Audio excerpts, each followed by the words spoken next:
Se você está pensando em empreender em Portugal ou já empreende aqui em Portugal e quer saber se seu tipo de negócio tem demanda, se tem muita concorrência, qual é o valor percebido que ele tem, fica aqui nesse vídeo que hoje ele foi feito para você. Eu vou ranquear 10 tipos de negócio, dando a minha avaliação de 0 a 10. Quem está aqui pela primeira vez, eu sou Helena Araújo, eu sou uma ex-funcionária pública, larguei 2 concursos públicos que já atuava há 12 anos na minha cidade de Manaus e em 2017 vim para cá, para Portugal, para empreender.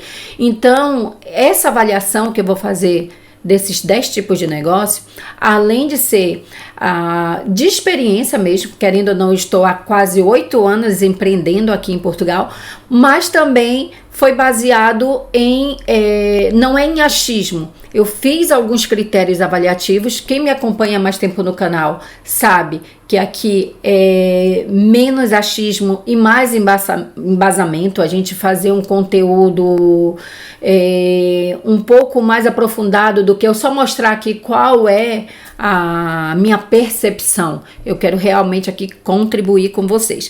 Então, assim, os 3 critérios de avaliações que eu fiz nesses 10 tipos de negócio é a demanda real, se o tipo de negócio tem realmente público à procura desse tipo de serviço, o valor percebido pelos clientes, se tem um baixo valor percebido ou um alto valor percebido, e a capacidade de se diferenciar em mercados muito saturados, com muitos concorrentes. Então, esse foi alguns dos critérios, e entre um e outro fui colocando outros critérios também.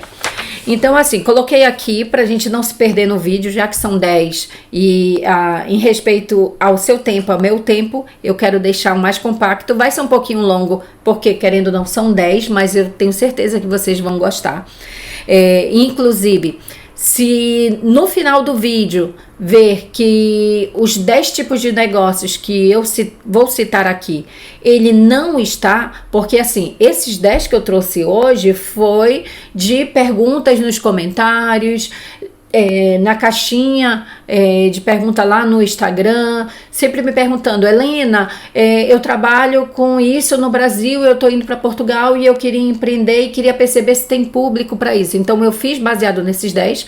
Se caso não tenha, deixa aqui nos comentários o seu tipo de negócio, porque a gente pode fazer a parte 2 desse vídeo, justamente quando atingir 10 ou mais de 10 tipos de negócio, eu venho e faço a parte 2 com mais detalhes. Em vez de eu responder nos comentários, eu quero só que você coloque, né, qual é esse tipo de negócio, mas primeiro assiste, porque pode ser que a sua área de atuação, justamente eu vou falar hoje.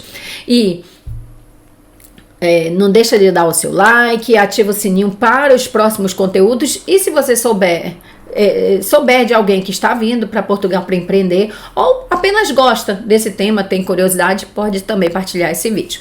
Começando com o primeiro de todos, e é assim, esse tipo de negócio eu vou avaliar também considerando que o profissional, ele é um bom profissional dentro da sua área e já faz um bom trabalho de marketing, tem suas redes sociais, tem um network, né? Já tem um grupo de amigos, porque senão ficaria muito injusto eu colocar no mesmo patamar alguém que não faz todas essas etapas, cumpre essas etapas para ser um bom empreendedor, e quem cumpre. Então, assim, a avaliação vai ser baseada em alguém que já faz um bom trabalho de divulgação do seu serviço.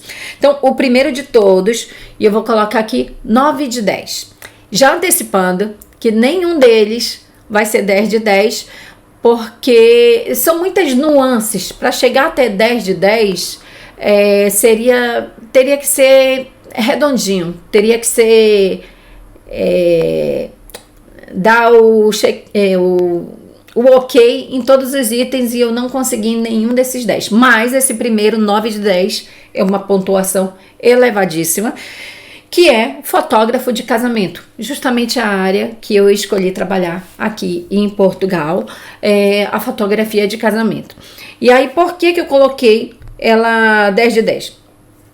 É um mercado concorrido, sim, mas a grande maioria dos profissionais ainda estão muito a desejar, né? Por ser uma área que uma pessoa compra uma câmera fotográfica, faz algum portfólio, alguns trabalhos e já se rotula fotógrafo, é uma minoria que realmente estuda para ser fotógrafo, principalmente no âmbito da fotografia de casamento, porque a gente sabe que a fotografia de casamento ela é muito mais complexa do que qualquer outro tipo de serviço. Imagina o fotógrafo perder a troca da aliança dos noivos, perder a entrada, perder o olhar do noivo. Então, assim, são anos de experiência, ou então, assim, muito estudo, muita prática. O fotógrafo trabalha durante o evento e pós o evento com o tratamento e edição, são muitas fotos para entregar. O tipo de câmera, a gente não pode ir com qualquer câmera, porque imagina, o casamento começa de dia, mas à noite ele precisa ter iluminação, flashes, LEDs, uma câmera que aguente baixas luzes. Então, assim, é um investimento alto. Então, tem muita concorrência, é muito concorrido, mas aquele fotógrafo que faz um trabalho bem feito, essa concorrência diminui. Tem um alto valor percebido. Aí aqui eu coloquei entre parênteses, por isso, inclusive, que eu não coloquei 10 de 10 também. Depende muito do público. Vou citar aqui o público brasileiro e o público português, que é a minha realidade, porque já fazemos fotografia de casamento no Brasil e fazemos aqui em Portugal. O público brasileiro, ele tem uma percepção maior, né, de valor percebido pelo serviço. Ele não abre mão de um bom profissional para fazer o registro do casamento, porque assim, é muito caro se casar no Brasil.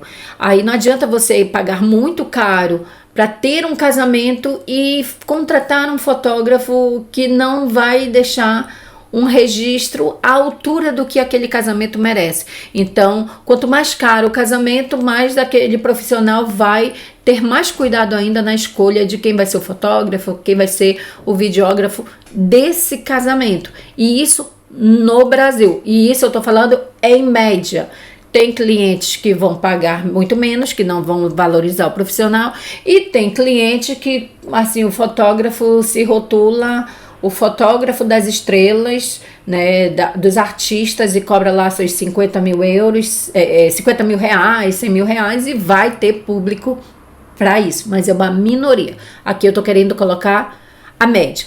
Então, a média, o público brasileiro valoriza mais o profissional do audiovisual.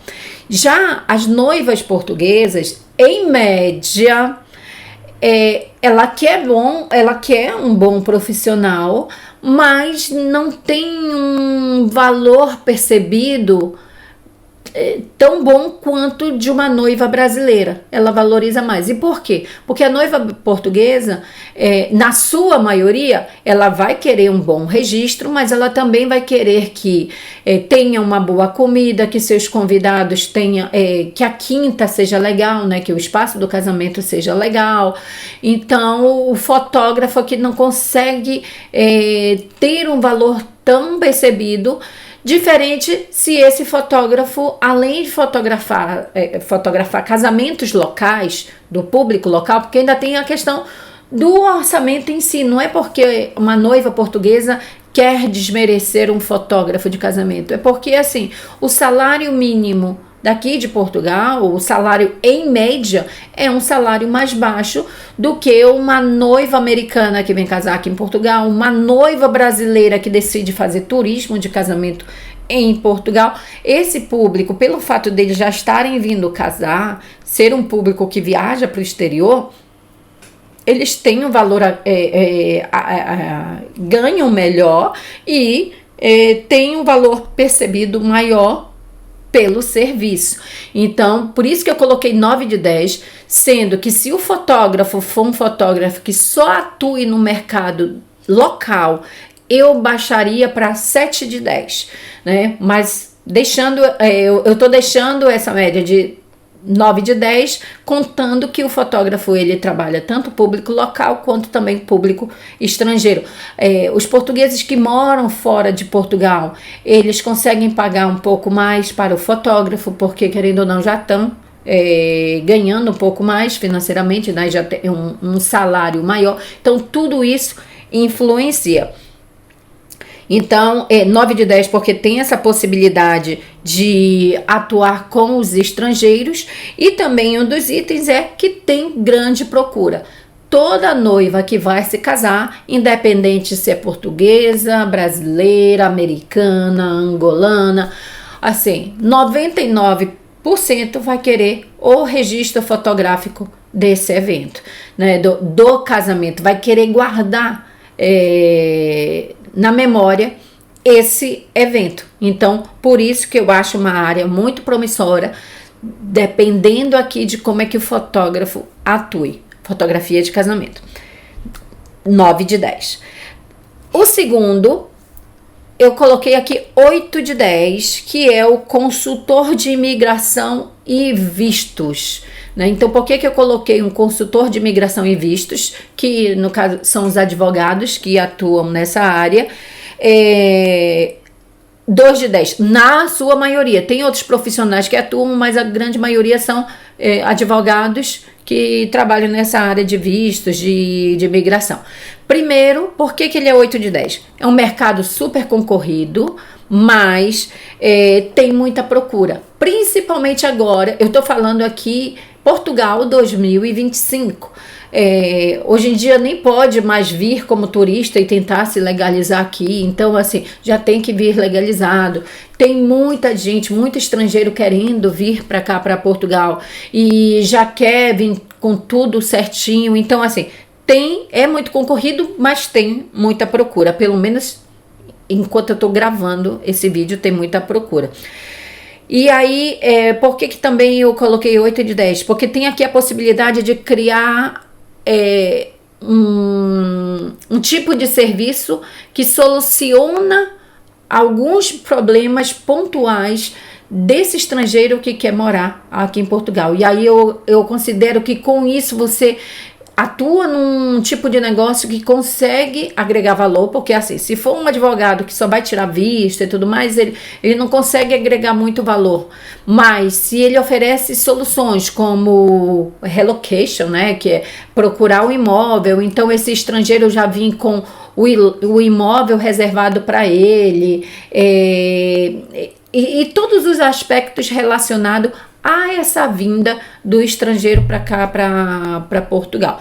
Então, por conta disso, eu coloquei 8 de 10, que para esse momento está sendo 8 de 10. Pode ser que mais para frente caia um pouco, mas para agora é um ótimo mercado.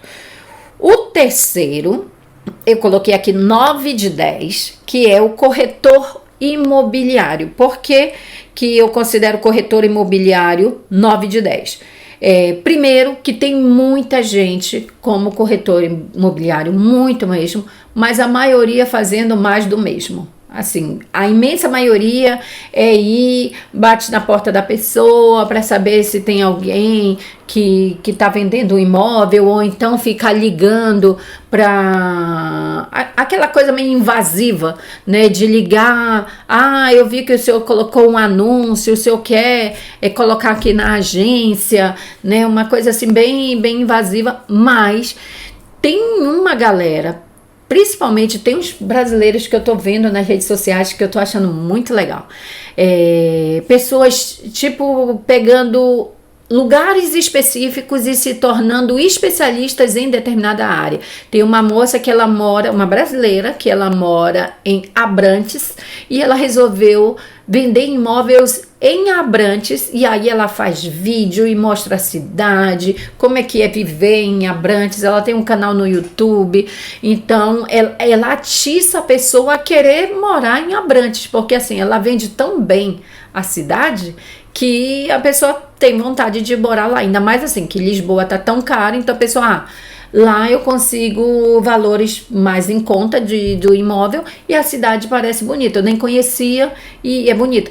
Tem uma outra brasileira que ela começou aqui em Portugal, mas hoje em dia parece que ela mora na Itália e que ela se especializou em imóveis antigos, imóveis em ruínas e de até, parece que 30 mil euros. Assim, são imóveis com valores muito baixos e só que assim, que quando reformar tem um potencial assim, com uma vista super bonita, num local que é mais afastado dos grandes centros, mas que se torna um grande potencial para quem quer reformar para turismo, né, quer fazer a restauração para alugar para turismo. Então ela se especializou nisso. E por que eu coloquei também 9 de 10 corretor imobiliário? A comissão é alta. Eu trabalhei uma época numa agência, não vou aqui citar qual agência, mas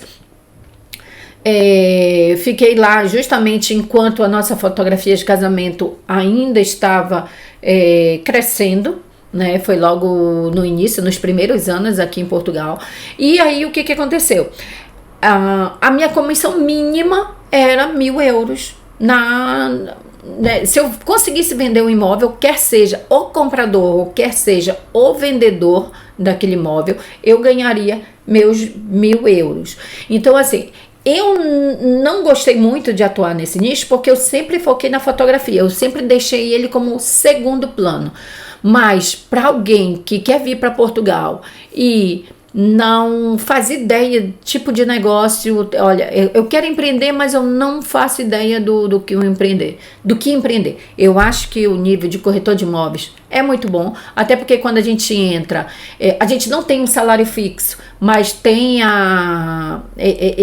o estudo, eles te ensinam como fazer o processo, eles te dão um suporte, não é 10 de 10, porque tem a comissão da agência, até porque você não trabalha por conta própria, então assim, às vezes eu vendia um imóvel e eu achava super chato, porque demorava quase um mês para receber o valor daquele, né, da comissão daquele imóvel, porque tramitava, não sei o que. Então, assim, não gostava, mas assumo que se eu não tivesse a fotografia, se eu já não tivesse vindo focada no que eu queria trabalhar, eu estaria até hoje na área de imóveis. Claro que ele é muito voltado para quem gosta de vendas. Mas assim, eu assumo que o empreendedor, em todos esses 10 aqui, ele tem que ser um bom vendedor, né? Ou então, se ele não é, ele tem que treinar, porque assim, tem que ser bom em marketing, tem que ser um bom vendedor, porque faz parte das habilidades necessárias. Então, eu gosto. Outra coisa que eu coloquei ele 9 de 10 é a questão da flexibilidade. Um dos motivos que eu escolhi trabalhar, primeiro comecei nas limpezas e depois eu saí das limpezas e fui trabalhar nos imóveis, porque além da comissão ser alta, né, quando eu vendia alguma coisa, eu tinha flexibilidade. Então, assim, ficava lá na agência, mas no dia que eu tinha casamento ou no dia que eu tinha que fotografar um ensaio, eu não tinha a obrigatoriedade de estar lá. Então, eu conseguia fazer a gestão do meu negócio e continuar aqui trabalhando em outra área para entrar euros e não depender 100% no início só do meu negócio. Então, por isso que eu coloco 9 de 10. E também muita procura de imóveis, principalmente por estrangeiros. Os moradores locais, né, os portugueses, estão à procura de bons imóveis, porque tudo está muito caro. Então, assim, se você procurar boas possibilidades, né, um bom custo-benefício de imóveis, esse imóvel sai muito rápido. E também estrangeiros. Então, se você se posicionar na internet e falar com estrangeiros que queiram morar aqui em Portugal, você tem compradores. Então, é só fazer um bom marketing, e eu acho que é uma área que paga-se bem. O quarto, serviço de limpeza. Então, eu coloquei serviço de limpeza 6 de 10. Primeiro, é um mercado concorrido, mas é um mercado concorrido muito generalista. A maioria dos que oferecem esse serviço é o mais do mesmo, limpezas em gerais. Então, mas eu vejo como uma área que, assim, aqueles que subnicham, Então, eu sou prestador de serviço de limpeza profunda e sou especialista em limpezas profundas. Eu vou conseguir agregar um pouquinho mais o valor do meu serviço. Mas a grande maioria, ela ronda ali serviços de limpeza em geral. E aí ele é 6 de 10 por quê? Tem muita procura. Diferente do Brasil, no Brasil, isso, a gente sabe que tem pessoas que são diaristas, mas a maioria das pessoas que contratam uma pessoa para limpar a sua casa, em média, paga-se o salário para uma empregada doméstica, né? Para uma funcionária. Primeiro, porque o salário é compatível, né? Você ganha o seu salário e consegue pagar, né, um salário, não é uma área tão valorizada no Brasil, né? Então não se paga tão bem. Você consegue ter alguém de segunda a sexta ou de segunda a sábado que está de X horas a X horas na sua casa, mas aqui em Portugal e na Europa como um todo, ter uma pessoa 100% cuidando da sua casa é um luxo para pouquíssimas pessoas. Então, por isso que essa área de serviços de limpeza, eu coloco 6 de 10, mas dependendo da forma que você atua, pode até aumentar um pouquinho mais. Por que eu coloco 6 de 10? O valor percebido pelo serviço não é tão alto. Então, assim, dependendo da localidade que você mora, 8 euros, 10 euros a hora trabalhada. Então, a pessoa vai e te paga assim, não, eu quero que você limpe minha casa 2 vezes na semana, 4 horas por semana, ou então 4 horas por dia, 2 vezes na semana, 8 horas. Vai depender do número de quartos que tem a casa, o tamanho da casa. A vantagem é que consegue fidelizar. Uma vez que você faz um bom serviço, aquele cliente, você consegue criar um salário interessante e com previsibilidade e com a possibilidade de você criar a sua hora. Vou dar um exemplo. Na época que eu cheguei aqui, que eu até tem vídeos anteriores que eu falei que fui trabalhar nas limpezas, mesmo odiando trabalhar nas limpezas, mas eu trabalhava, fazia meu trabalho bem feito e comecei com 3 casas, depois diminuí com 2 casas, depois com 1 casa, fiquei até realmente me desligar. Mas eu gostava porque conseguia ter euros entrando enquanto a fotografia a gente estava no início e a gente veio muito com foco para trabalhar com a fotografia de casamento.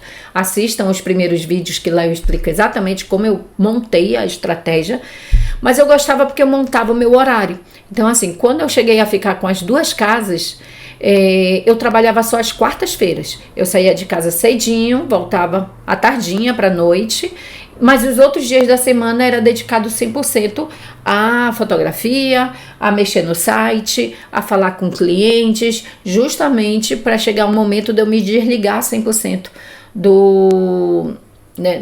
das limpezas. Mas então, por isso que eu enxergo uma área interessante, mas tem que trabalhar muito e não tem um valor percebido, né? Ganha-se pouco. Se você tiver várias casas, trabalhar todos os dias, consegue ganhar razoavelmente bem. Mas é um trabalho braçal, cansativo, que desgasta bastante. Então, por isso que eu coloquei 6 de 10. Uma possibilidade de aumentar aqui para 7 de 10, 8 de 10, é a pessoa realmente gostar dessa área e depois começar a montar equipes. Ela conseguir trabalhar tão bem a ponto de muitas casas chamá-la, ela não dá conta do trabalho e começar a gerir equipes que faça por você e você só ir administrando. E aí, nesse caso, aumentaria aí para uns 8 de 10 e sendo uma ótima área. Serviços de limpeza. Agora vamos para o 5º. Organizadores de casamento. Esse vai ser polêmico. Conheço vários organizadores de casamento por ser da nossa área, mas eu coloco aqui 5 de 10. E como eu já falei, não é achismo. Eu tô colocando aqui quais os critérios, tô detalhando bem, justamente que assim, a Helena fala isso, mas não é bem assim. Eu conheço fulano de tal que ganha muito bem. Eu tô colocando todos os pontos para se chegar a 5 de 10 e eu vou justamente explicar o porquê que organizadores de casamento eu considero 5 de 10. Tem vários aspectos, inclusive aspectos culturais e logísticos, né? Vou dar um exemplo. No Brasil, organizadores de casamento, no Brasil é chamado de cerimonialista. Aqui em Portugal são wedding planners, né? Portugal, Europa e vários outros países, wedding planners. E aí o que acontece? É um mercado mais ou menos concorrido, mas está crescendo. Eu estou vendo muita gente fazendo formação para se tornar o wedding planner, mas eu teria uma ressalva. Quem é do Brasil e quer atuar aqui nessa área, eu ficaria preocupado. Por quê? Primeiro que no Brasil, os casamentos, os lugares de casamentos, sobretudo, são galpões vazios, na maioria das vezes, onde aquele galpão vazio tem que se tornar uma mega festa personalizada. Então, cada casal tem um evento único praticamente. São flores no teto. É por isso que no Brasil casar é tão caro. Porque você tem que pegar um local vazio. São poucos os lugares que estão começando a ter uma estrutura bonita para um casamento. Mas a grande maioria não. Assim, você tem que montar aquilo do zero. E quanto mais dinheiro você tem, mais decorado fica. Mas tem um porém. Isso no Brasil. Aqui em Portugal, as quintas de casamento, que são os espaços de casamento para os noivos, claro que tem palácios, tem castelos, mas assim, a grande maioria são as quintas de casamento. Eles são espaços já meio que vendem um serviço completo, né? O noivo paga uma taxa, né? No Brasil, paga-se o local, né? O aluguel do espaço, paga-se a decoração, paga-se as mesas, vai montando, né? Para aquele local ser aonde vai ser o casamento. Aqui é assim, as quintas, elas tem vários valores. Tem quinta que cobra 60 euros por convidado, tem quinta que cobra 100 euros, quintas que cobram 200 euros, quintas que cobram 50 euros. Tudo vai depender do local, do tamanho da quinta, do que ela entrega. Mas aí o que acontece? Essa quinta, esse valor vou colocar aqui 100 euros redondo, só para ter como referência. Nesse valor dos 100 euros está incluso o espaço, uma pequena decoração. Muitas vezes o espaço é bonito, então não precisa uma decoração extravagante, já só uns arranjos florais na mesa, e isso já está incluso no serviço. A questão da comida, então assim, o coquetel, né, assim que os convidados vêm, a parte da cerimônia, o coquetel pós-cerimônia, às vezes tem um almoço, o jantar, quando é um menu, né, com o prato de sopa, né, o prato da entrada, o prato principal, às vezes são 2 pratos, né, o prato número 1, o prato número 2, a sobremesa, a mesa, depois que tem a pista de dança, coloca-se lá a mesa com mais queijos, presuntos, frutas, né, todo o buffet, tudo isso está incluso nos 100 euros por convidado. O que acontece é que muitas quintas colocam, principalmente nos finais de semana, que tem alta demanda, né, sobretudo no verão, assim, não, tem que ser no mínimo 100 convidados. Então, assim, o casal paga, sei lá, aqueles 10 mil euros, mas ele sabe que a maioria das coisas já foi fechada. Aí ele vai contratar o fotógrafo, o DJ, ou o animador, o videógrafo, né? Os outros fornecedores, mas a maior parte ficou com a quinta. E aí por que eu coloco, não é que eu acho, por que eu coloco 5 de 10 para wedding planners? As quintas, elas já facilitam esse processo, então a noiva não se sente na obrigação de ter que contratar um wedding planner, até porque a quinta ela tem também um gestor de eventos que vai ajudar com a chegada dos convidados, né, com orientar os convidados durante o casamento. E aí assim, muitas noivas acham que isso é ser o wedding planner. E não é, porque o wedding planner a gente sabe que ele ajuda em todo o processo desde o início, indicação de fornecedores, fazer toda a gestão do evento, mas diferente do Brasil, que as noivas realmente contratam, é inconcebível na cabeça de uma noiva brasileira não ter alguém profissional da área ajudando ela a fazer a gestão de um casamento. Primeiro porque é complexo, como eu falei, os locais de eventos é totalmente diferente daqui de Portugal, mas também pela questão cultural. A noiva brasileira prefere trabalhar, ganhar lá o seu salário e saber que uma outra pessoa assim, não, eu vou ficar aqui trabalhando e eu pago para alguém fazer esse serviço para mim. E aqui não, as noivas, não, é até prazeroso. E aqui eu não estou julgando, como eu estou falando, é questão cultural. Para a noiva portuguesa, ela gosta de, né, gerir todos esses detalhes do casamento. É como se ela já tivesse no processo de casamento com a mão na massa mesmo e vendo o fotógrafo, os convites. Então, assim, para mim é um mercado que, por mais que tenha muita gente vendendo a ideia de que é um mercado que está em crescimento, ele não está. Pelo menos para o mercado local. Eu não vejo culturalmente isso mudando, ao menos que as quintas de casamento mudassem a sua dinâmica, porque assim, eles facilitam tanto o processo para os noivos que não faz muito sentido.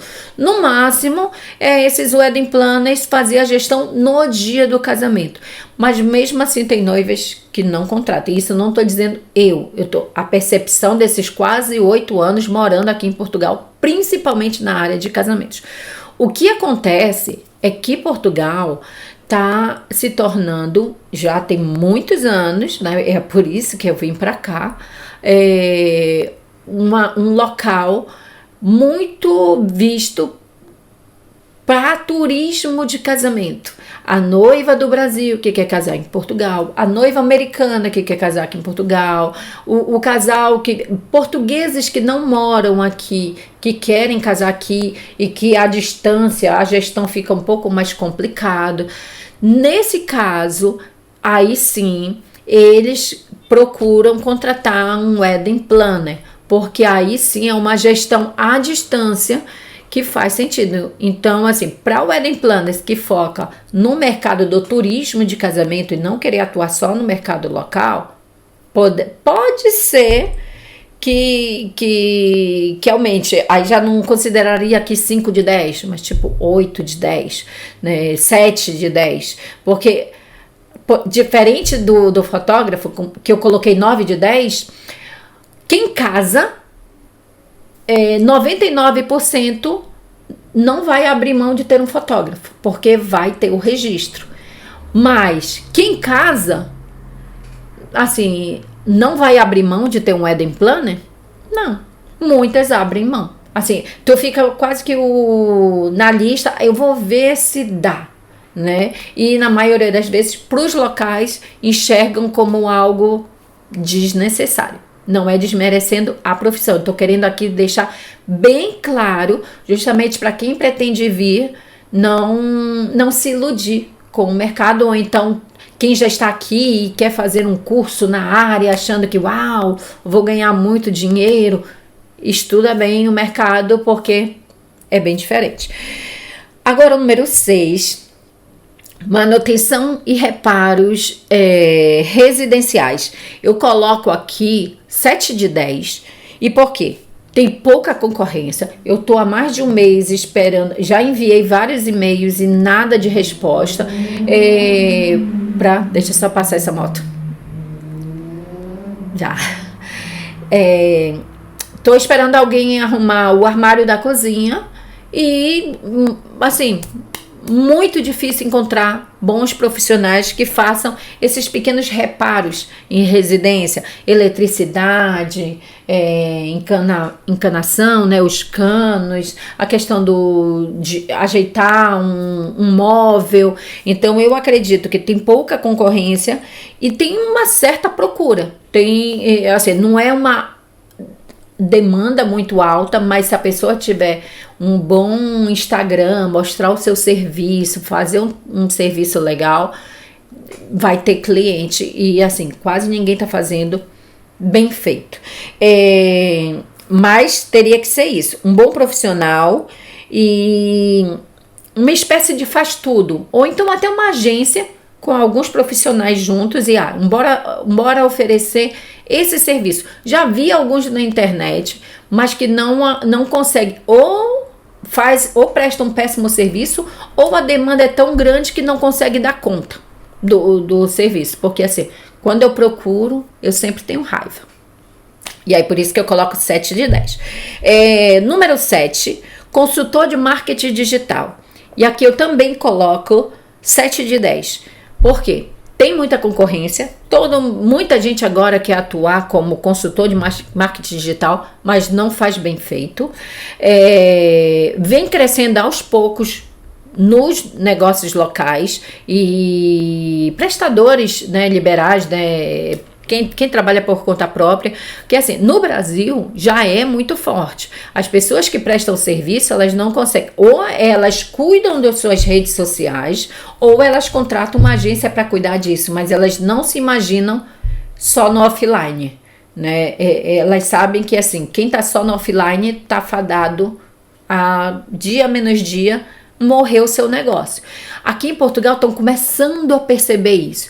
E por quê? Não é nem tanto por ter vontade de cuidar das redes sociais, mas é porque assim, vê aquele concorrente que os dois ali eram iguais, o número de clientes, mas o concorrente do lado começou a ter uma agência, a cuidar das suas redes sociais e aumentou o número de clientes. Aí ele, pera lá, se ele aumentou, eu vou ter que ir também. Então, a gente percebe que está crescendo, mas é algo aos poucos, porque aqui em Portugal tem muita questão da indicação, mas como eu falei, essa questão do offline não tem mais assim, eu não tô no online, só no offline. Quem tá só no offline tá percebendo que tá muito mais difícil captar clientes.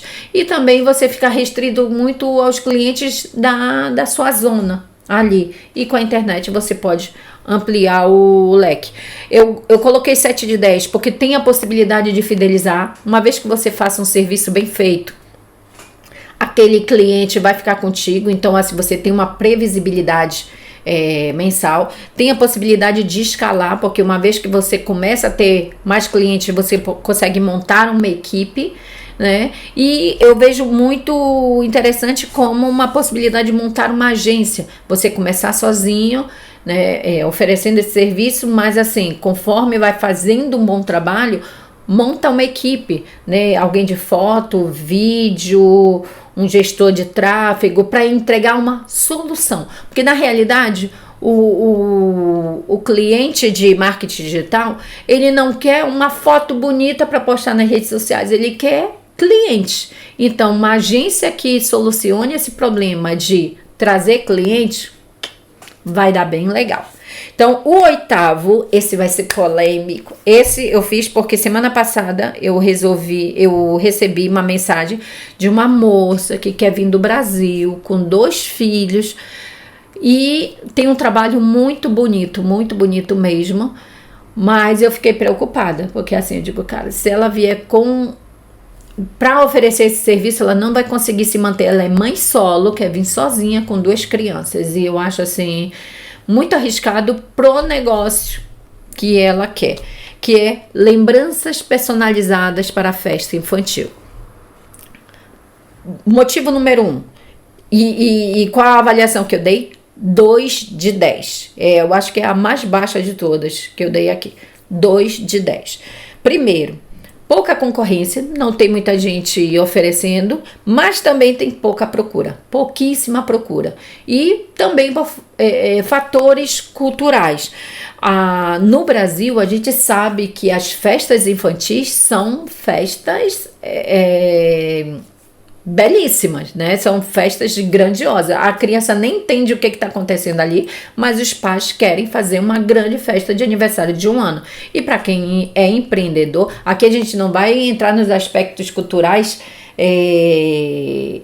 como é que se diz, se isso é legal, se não é legal, mas para o empreendedor é o paraíso. Então, para quem? É por isso o trabalho dela é super bonito. E eu tenho certeza que no Brasil ela tem clientes, porque tem muita festa infantil. Dependendo do público que ela trabalhe, ela consegue um bom trabalho e sempre tendo vários clientes no ano. Aqui em Portugal, as festas infantis são bem simples. Em média, eu enxergo algumas pessoas tendo umas festas mais elaboradas, personalizadas, com tudo bonitinho e tudo mais de festa infantil, mas é uma minoria, entendeu? Na sua grande maioria, eu acredito que é quase impossível viver disso em Portugal. Teria que se destacar num nicho com um público muito mínimo e fazer algo muito diferente para conseguir ter um valor agregado por esse serviço, porque é outro ponto que eu coloquei para avaliar 2 de 10. Tem pouco valor agregado e isso tem um motivo: a concorrência desleal. Aqui na Europa tem muita loja dos chineses, tem a Shein, tem lojas online que você consegue personalizar até online. Bota lá o nome da criança e tudo mais e como é que se diz? E consegue o personalizado com um valor muito mais simbólico. E assim, mas tem brasileiros morando em Portugal, eles não fazem festa infantil no formato do Brasil? Não. Muito, muito pouco. Por alguns fatores. Alguns porque a gente se acostuma com a cultura local e também pela questão a maioria das pessoas ficaram lá no Brasil. Se for fazer uma festa, por mais que encomende alguns personalizados, queira fazer uma coisa diferente, o grupo é bem menor, porque assim, você tá também como imigrante no país. E em relação aos portugueses, eles não têm a cultura de fazer uma festa grande. E aí aqui eu coloco até na questão da festa infantil, vou dar um outro exemplo que um profissional desse acaba não dependendo só da festa infantil, que é a festa de 15 anos. No Brasil é muito comum as festas de 15 anos personalizados, eventos que custariam um casamento aqui em Portugal. E aqui em Portugal também não existe a cultura dos 15 anos. Se alguém ainda faz, assim, a gente já chegou a fotografar alguns aniversários de 15 anos, mas assim, muito, nesses quase 8 anos aqui, eu acho que foi 2, 3 vezes no máximo, entendeu? Então, seria difícil alguém viver disso aqui em Portugal. Eu até poderia continuar no processo de personalizado, de lembranças personalizadas, mas não para o público de festa infantil. Eu criaria aqui uma outra estratégia. Mas para já, festa infantil, 2 de 10. Vamos para o número 9. Fotógrafo newborn e família. Tá terminando, falta só 9 e 10. É um vídeo um pouquinho mais longo, mas deixa nos comentários se tá gostando dessa perspectiva de entender um pouco mais a fundo os negócios locais. Também, como eu coloquei lá no início do vídeo, se não tiver o seu negócio aqui na lista dos 10, coloca nos comentários que mais pra frente eu posso fazer a parte 2 e detalhando da mesma forma que estou detalhando aqui. Então, fotógrafo newborn e família, né? Que é aqueles fotógrafos recém-nascidos. A gente sabe que no Brasil, a fotografia, o brasileiro gosta tanto de fotografar, que tem fotógrafo de chá revelação, fotógrafo ensaio de gravidez, fotógrafo newborn. Aqui eu posso até incluir ensaio de grávida, newborn e família, um fotógrafo especializado só nisso. Na sua grande maioria, em média, não existe fotógrafo especializado nisso. Diferente do Brasil, que existem fotógrafos que se dedicam 100% a só esse público e conseguem viver só com esse público. Aqui acaba sendo mais o fotógrafo generalista. Ele faz ensaio corporativo, evento, ensaio de profissional, ensaio de família, newborn, de grávida. Ele é um fotógrafo generalista. Justamente porque tem pouca procura, não é o número. Tem pessoas que fazem, mas não com a quantidade que fizesse, né? O número de clientes que fizesse no Brasil por mês, aqui seria bem menos.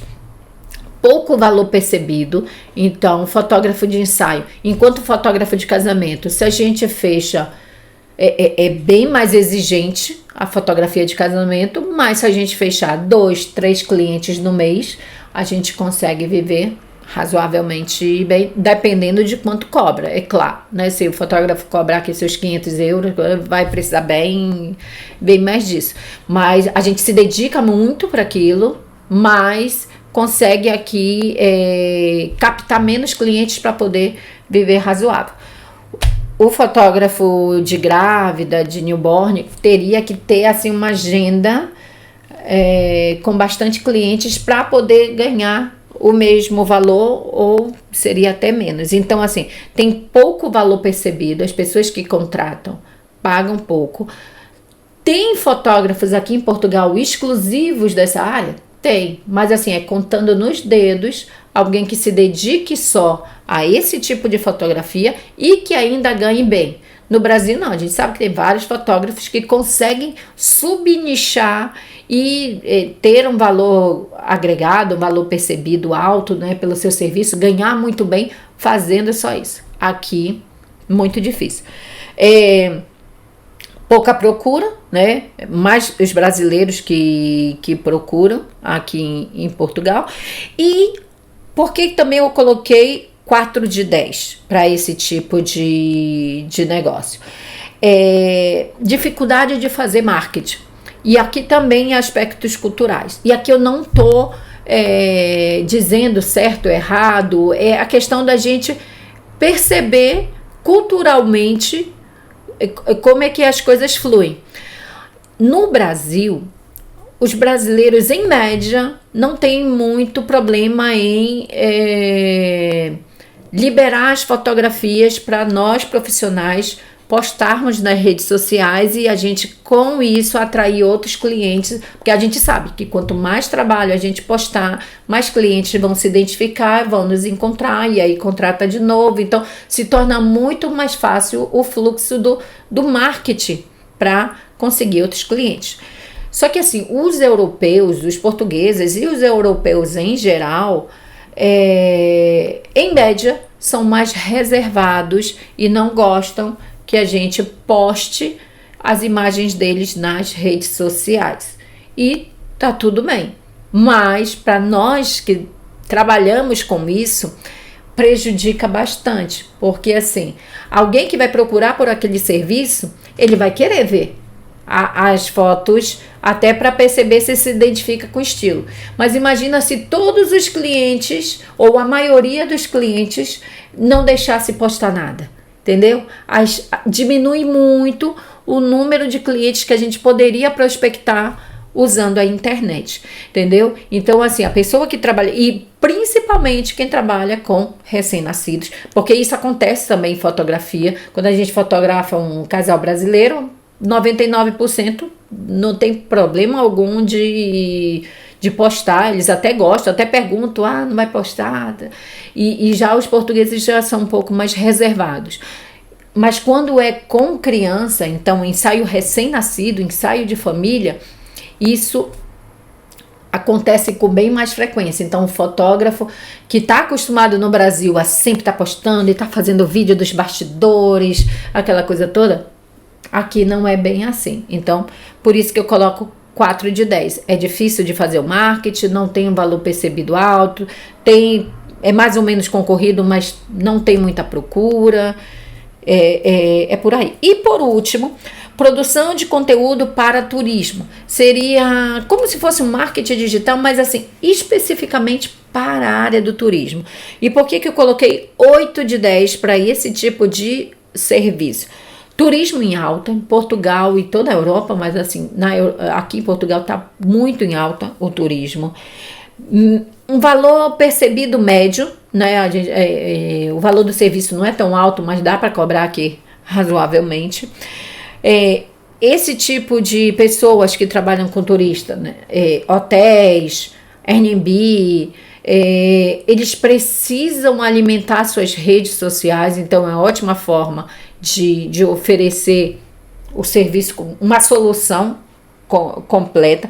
Fidelização do cliente, então é possível sempre estar, se fizer um trabalho bem feito, oferecer vários serviços para sempre estar alimentando as redes sociais desse cliente e trazendo material para produção de conteúdo para ele, e possibilidade de oferecer soluções. Aqui eu enxergo um serviço combo, alguém que preste um serviço de foto, vídeo, tour virtual, acompanhamento, né, com alguns turistas para mostrar o serviço, e por que não depois alargar um pouco mais com tráfego pago, atendimento, né, o atendimento inicial. Hoje em dia tem inteligência artificial que possa fazer isso, para já dar o primeiro atendimento. Então assim,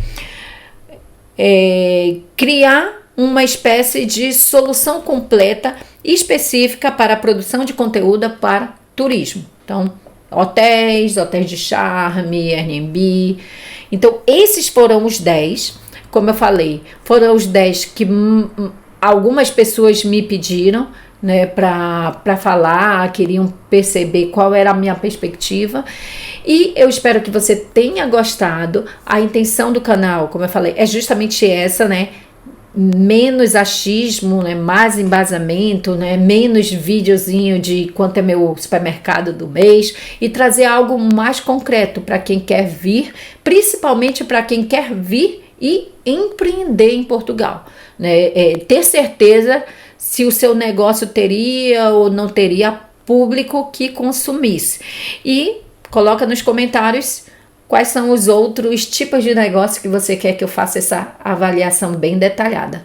Te espero no próximo vídeo.